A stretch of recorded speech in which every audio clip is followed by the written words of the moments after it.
Gradske vlasti u poljskom gradu Krakovu došle su na interesantnu ideju kako da sačuvaju novac u gradskoj kasi. To su učinili tako što su rešili da ugase uličnu rasvetu od ponoći pa do 4 sata ujutru. Zbog pandemije koronavirusa, većina ljudi koji žive u tom gradu su gotovo ceo dan kod kuće, a noćni gradski prevoz je ukinut. Time grad Krakovu uštedi oko 4.000 evra dnevno. Mamy zamknięte lokale. Sva mesta u distriktu Kažimirc ili u samom centru grada sada su zatvorena. Ukinuli smo sav javni prevoz, što je negdje i logično, jer uopšte nema ljudi na ulicama. Ukoliko im nešto zatreba u tom periodu, koristit će sopstveni prevoz. Zato smo i odlučili da pokušamo da uštedimo što više novca za tih nekoliko sati svakog dana. I na kraju ispostavilo se da to uopšte nije bila mala suma. Sa ugašenom uličnom rasvetom tokom 4 sata dnevno, kao i ugašenom rasvetom po parkovima, planiramo da uštedimo preko 100.000 evra mesečno. Međutim, neki lokalni aktivisti su skeptični u vezi sa tim odlukama. Ana Dvorakovska, ekološka aktivistkinja iz udruženja Smog Alarm, kaže da akcije lokalnih vlasti neće poboljšati kvalitet vazduha.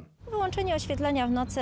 Gašenjem ulične rasvete i manjom potrošnjom električne energije definitivno će se smanjiti nastajanje ugljen dioksida. Nažalost, kada uporedimo našu akciju sa ukupnom količinom ugljen dioksida koje proizvode svi gradovi na našoj planeti, ovo je samo jedna mala kap u velikom okeanu. Ana Dvorakovska dodaje i da bi se definitivnim smanjenjem saobraćaja na ulicama postigao željeni efekat. W przypadku zanieczyszczeń samochodowych. Najveća količina azotnih oksida nastaje pri radu elektrana i motornih vozila koje za svoj rad koriste tečno gorivo. Povećanje azotnih oksida u vazduhu, pogotovo azot dioksida, dovode do velike zagađenosti vazduha. Usled pandemije koronavirusa, vazduh se pročistio jer nema mnogo vozila na ulicama Krakova. Bilo bi odlično ako bi tako ostalo i kada sve ovo prođe.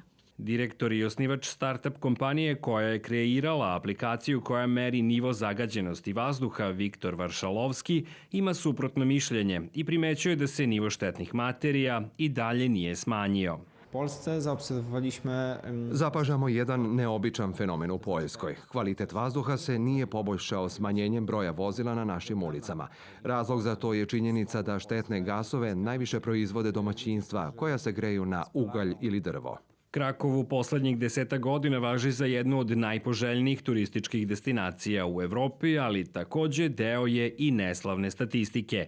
Veoma dugo nalazi se na listi najzagađenijih evropskih gradova.